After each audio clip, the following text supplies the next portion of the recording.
Amazon জঙ্গল পৃথিবীর সবচেয়ে বড় এবং নির্জন এলাকা। এই জঙ্গলের বিশালতাকে কল্পনা করা কঠিন। যদি আপনাকে ঠিক মাঝখানে ফেলে দেওয়া হয়, তাহলে এখান থেকে বের হতে আপনার প্রায় 472 দিন সময় লাগবে। এই সময়ের মধ্যে আপনার দেখা হবে এমন সব প্রাণীর সাথে যারা প্রত্যেকটি নিজের মতো করে ভয়ঙ্কর। এমনকি এখানকার একটি পিঁপড়েও আপনার জীবন কেড়ে নিতে সক্ষম। আমাজন জঙ্গল প্রায় 55 লাখ বর্গ কিলোমিটার এলাকা জুড়ে বিস্তৃত। এখানে বাংলাদেশের মতো 37টি দেশ বা ভারতের মতো 2টি দেশ সহজেই জায়গা পেতে পারে।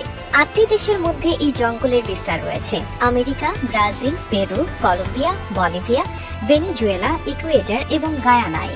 পৃথিবীর মোট অক্সিজেনের 20% আসে এই জঙ্গল থেকে। এই জঙ্গলকে রেইন ফরেস্ট বলা হয়, কারণ বছরে একটি দিনও নেই যেদিন এখানে বৃষ্টি না হয়। জঙ্গল এতটাই ঘন যে সূর্যের আলো মাটিতে পৌঁছাতে প্রায় 10 মিনিট সময় লাগে। এর ফলে দিনের বেলাতেও এখানে প্রায় অন্ধকার থাকে। এখানে 40,000 প্রজাতির গাছপালা, 1300 প্রজাতির পাখি, 2200 প্রজাতির মাছ, 270 প্রজাতির স্তন্যপায়ী প্রাণী এবং 380 প্রজাতির ভয়ঙ্কর ক্ষুদ্র প্রাণীর বসবাস। জঙ্গলে আছে গ্রিন অ্যানাকোন্ডা, বিশ্বের সবচেয়ে বড় সাপ। এটি প্রায় 33 ফুট লম্বা এবং 250 কেজি ওজনের হতে পারে। এটি এমনকি নিজের চেয়ে বড় প্রাণীকেও গিলে ফেলতে পারে।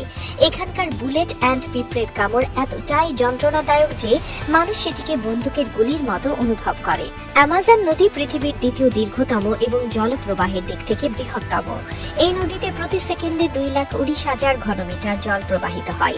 এতে বাস করে প্রচুর কুমির, ইলেকট্রিক ইল এবং বিরল গোলাপি ডলফিন। ইলেকট্রিক ইলের শক প্রায় 860 ভোল্ট পর্যন্ত হতে পারে, যা মানুষকে সহজেই হত্যা করতে পারে।